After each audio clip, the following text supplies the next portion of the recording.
அன்பிற்கினிய மாதா தொலைக்காட்சி சுவைஞர்களே, தமிழினிய நெஞ்சங்களே, வணக்கம்.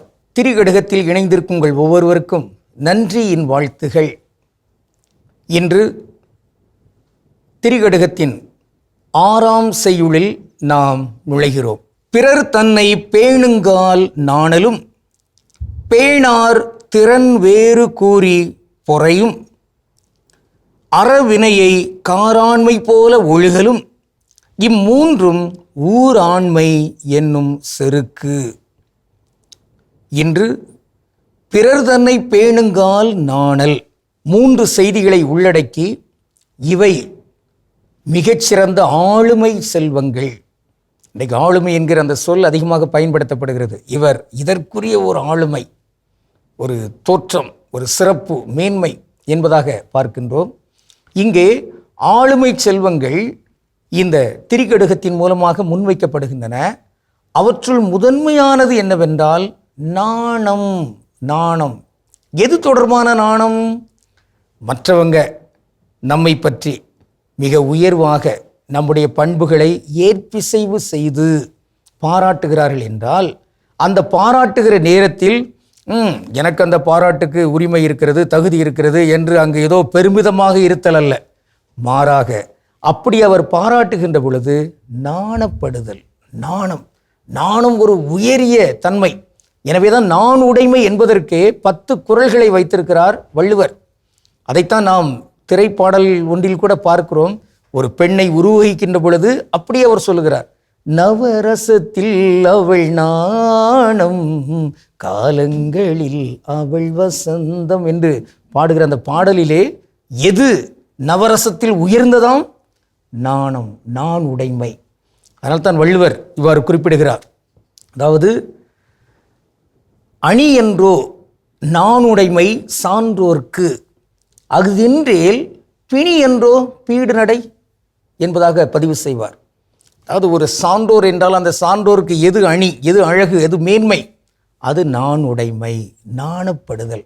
அந்த நாணப்படுதலும் எந்த நேரத்தில் தன்னை வியந்து போற்றி பெருமையோடு அங்கு ஆர்ப்பரித்து சொல்கின்ற பொழுது, பாராட்டுகின்ற பொழுது, அங்கே நாம் மிகுந்த தாழ்ச்சியோடு, அவையடக்கத்தோடு, பணிவோடு, நாணத்தோடு அதை ஏற்றுக்கொள்ளல். அப்போ அத்தகைய தன்மையில் இன்று நானுடைமை கொண்ட மாந்தர்கள் பெருக வேண்டும். அவர்கள் சான்றோர்கள். அதே வேளையில் அத்தகைய மிகப்பெரிய சான்றோர்கள் எல்லாம் இங்கு பாராட்டப்பட வேண்டும். அவர்கள் நாணப்படுகின்ற அளவுக்கு இங்கு பாராட்டுதலை அவர்கள் பெற வேண்டும். பல நேரங்களில் நல்லவர்கள், திறனாளர்கள், இந்த சமூகத்துக்காக உழைக்கிறவர்கள், உழைத்தவர்கள், அவர்கள் ஏற்பிசைவு செய்யப்படுவது இல்லை.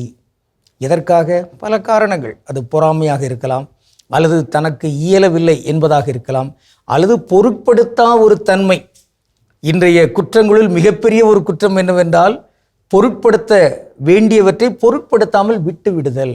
எதுவும் நடக்கட்டும், யார் என்ன, அவங்க செய்கிறாங்க என்பதாக எண்ணி அப்படியே மிகவும் இயல்பாக விட்டு விடுதல். மாறாக இவர் மேன்மைக்குரியவர் தான் என்றால் மேன்மைக்குரியவர் என்று அங்கு பதிவு செய்யப்படட்டும். தந்தை வளனாரை குறித்து அங்கே மத்தேயு நற்செய்தியாளர் குறிப்பிடுகிறார், அவர் நேர்மையாளர்.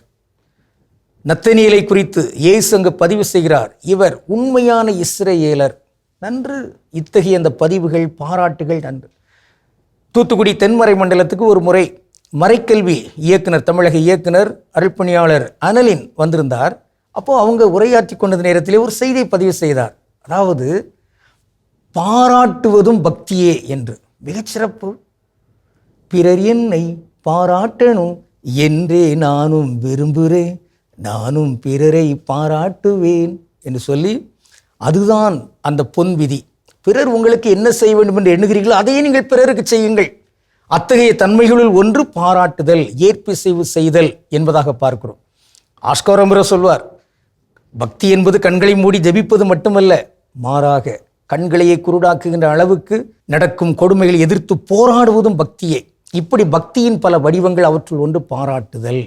அந்த பாராட்டுதலை நாம் இங்கு இயல்பாக கொடுக்க வேண்டும். அப்படி பாராட்டப்படுகின்ற பொழுது நாம் நாணப்பட வேண்டும். இந்த தன்மைகள் எல்லாம் உயரட்டும்.